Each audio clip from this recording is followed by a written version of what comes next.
ட்ரைனிங்கில் வந்து first time வந்து postmortem பார்க்க கூட்டிகிட்டு போவாங்க ஹாஸ்பிட்டலுக்கு. போஸ்ட்மார்ட்டம் பார்க்க கூட்டிகிட்டு போகும்போது எனக்கு வந்து ஹாஸ்பிட்டலுக்குள்ளே போகவே பிடிக்காது.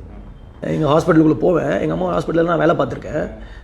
அப்பப்போ கூப்பிட்டு ஏதாவது ஒரு வேலை கொடுப்பாங்க பார்ப்பேன். பட் ரிசப்ஷன், அம்மாவோட ரூம் இதுலேயே போயிடுவேன். ஆப்ரேஷன் தேட்டர் பேஷண்ட்டெல்லாம் போக மாட்டேன். எனக்கு வந்து கொஞ்சம் அந்த ஒரு இது இருக்கும். ஸோ அந்த ஃபஸ்ட் டைம் போஸ்ட்மார்ட்டம் பார்க்கும்போது அந்த ரத்தம் எல்லாம் பார்க்கும்போது ஒரு மாதிரி இருந்தது. பட் நான் வந்து எப்படின்னா வந்து இதையும் தாண்டி போனோம். ஏன்னா வந்து நம்மளோட பிக்கஸ்ட் ஃபியர்ஸ் ஓவர் கம் பண்ணுறது தான் நம்மளோட சேலஞ்சு. அந்த ஃபியருங்கிறது ஒரு அன்னோன் தான். அது நம்மளுக்கு என்னென்னு தெரியாது. அதை தெரிஞ்சுக்கிட்டால் நம்மளுக்கு பயம் போயிடும். ட்ரைனிங்கை பார்த்தீங்கன்னா ஒரு சாதாரண மனிதனை ஒரு காவல்துறை அதிகாரியாக மாற்றுறது தான் அந்த ட்ரைனிங். ஸோ அதில் இருந்து எல்லா விதமான ட்ரைனிங்குமே உங்களுக்கு கிடைக்கும். மனதளவில், உடல் அளவில், உங்களோட சைக்கலாஜிக்கல் லெவல் எல்லாமே கிடைக்கும். ஸோ அந்த ட்ரைனிங் தான் எனக்கு ஹெல்ப்ஃபுல்லாக இருந்தது. ரொம்ப ஹெல்ப்ஃபுல்லாக இருந்தது. நான் இந்த போஸ்ட்மார்ட்டம் சொன்னேன்னா எனக்கு முதல்ல ரத்தத்தை பார்க்க கொஞ்சம் ஒரு இதுவாக இருக்கும். யாராவது இப்படி அறுத்துட்டாங்கன்னா எனக்கு அது ஒரு நிமிஷம் ரியாக்ஷன் இருக்காது. பட் அந்த ட்ரைனிங்கில் போய் தான் நான் இது பண்ண ஆரம்பிச்சிட்டேன். அதுக்கப்புறம் பார்த்தீங்கன்னா நிறைய சம்பவங்கள் அதெல்லாம் பார்க்க போகும்போது பார்த்தீங்கன்னா க்ளவுஸ் போட்டுட்டு நானே வந்து காயத்தெல்லாம் தொட்டு பார்ப்பேன், விலக்கி பார்ப்பேன், இதெல்லாம் பண்ணி பார்ப்பேன்.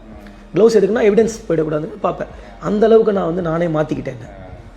ஏன் அப்படின்னா அந்த பயம் போனால் தான் நம்ம வேலையை கரெக்டாக செய்ய முடியும். வேலையில் பயத்தோடு செய்ய முடியாது. அது இல்லாமல் நான் முதல்ல பணிபுரிந்த அந்த 3 ஆண்டுகள் மணிப்பூர் மாநிலத்தில் இருந்தேன் இல்லைங்களா. மணிப்பூர் மாநிலத்தில் பார்த்தீங்கன்னா வந்து ஆல்மோஸ்ட் தினமே துப்பாக்கிச்சூடு இருக்கும். அங்கே ஆம்புஷ்னுவாங்க. அந்த போராளிகள் இன்சர்ஜென்ட்ஸ் வந்து நம்மளை தாக்குவாங்க. அதெல்லாம் நிறைய இருக்கும். ஸோ அதில் வந்து ரத்தத்தெல்லாம் பார்க்கறது ரொம்ப ஈஸி. ஒரு வாட்டி ஒரு ஆம்புஷில் போகும்போது மேலேருந்து ஃபயர் பண்ணும்போது என்னோட எஸ்கார்ட்டில் இருக்கக்கூடிய கன்மேன் ஒரு கமாண்டோவோட கழுத்தில் குண்டு பட்டு ரத்தம் அப்படியே கொட்டுது. அவர் இறந்துட்டார். அவரை காப்பாற்ற முடியல. ஏன்னா வந்து அங்கேருந்து நாங்கள் ஒரு ஹாஸ்பிட்டல் போகிறதுக்கு 2 மணி நேரத்துக்கு மேலே ஆகும். ஸோ அதனால் நான் பார்க்கும்போது வந்து ரொம்ப அப்படியே கொடுமையாக இருக்கும். அதனால் அப்படியே பழகிடுச்சு அப்படி இப்போயே. பட் ஆனால் வந்து அது ஒரு அனுபவம் இல்லைங்களா. என்ன ஒரு பயத்தோட துணிச்சலோட பல சம்பவங்களில் என்னோட உயிர் கூட பாதிப்புலாம் வந்திருக்கு.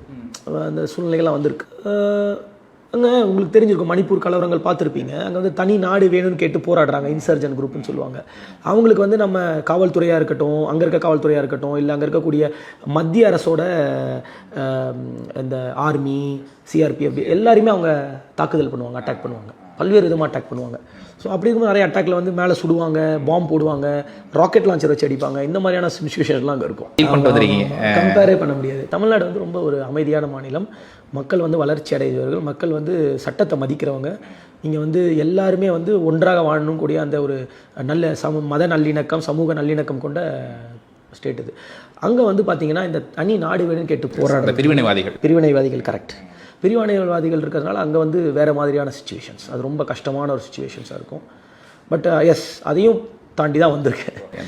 அதுதான் இன்னைக்கு கேட்டுருந்தீங்களா. அதுதான் அங்கே நான் வந்து பணிபுரியிறப்ப, அதாவது காவல்துறையில் பதக்கங்கள், மெடல்ஸ் வாங்கணும் அப்படின்னா ஒரு குறிப்பிட்ட இயர் ஆஃப் சர்வீஸ் இருக்கணும், இல்லை குறிப்பிட்ட இயர் ஆஃப் அந்த விஷயங்கள், அந்த க்ரைட்டீரியா வச்சுருப்பாங்க. இது வந்து அங்கே இருக்க அந்த டிஜிபி கொடுத்த டிஸ்க்கு. அங்கே வந்து நான் கவுண்டர் இன்சர்ஜென்சி, அந்த பிரிவினைவாதிகளுக்கு எதிரான அந்த ஆப்ரேஷன்ஸில் கமாண்டோவில் இருக்கும் போது என்னோடய வேலைகளை 2012-2013 அங்கே இருந்தேன். அதுக்கான அந்த இது கொடுத்து அந்த பணிக்கான அந்த டிஜிபிஸ் கமெண்டேஷன் டிஸ்க்குன்னு கொடுப்பாங்க மணிப்பூர் அந்த டிஜிபி. ஆமாம், ஒரு வருடத்தில் வந்து ஒரு 50 பேருக்கு மொத்தமாக கொடுப்பாங்க. உயர் அதிகாரிலேருந்து காவல் ஆணையர்கள், கான்ஸ்டபிள்ஸ் வரைக்கும் ஒரு 50 பேருக்கு கொடுப்பாங்க. 2013 வருடம் எனக்கு கிடைச்சிது. 11 இயர்ஸாக இருக்குது என்னோட. 11 வருஷம் டெய்லியும்.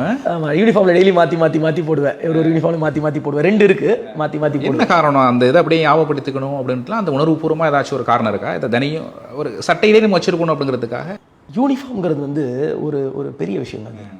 ஒரு யூனிஃபார்ம் வந்து நம்மளுக்கு அது ஒரு நம்மளுக்கு ஒரு அடையாளத்தை கொடுக்குது. ஸோ அந்த யூனிஃபார்மில் இருக்கக்கூடிய ஒரு விஷயமே ஒரு மரியாதைன்னு சொல்லுவாங்க. ஃபார் எக்ஸாம்பிள் இந்த 3 மெடல், இது வந்து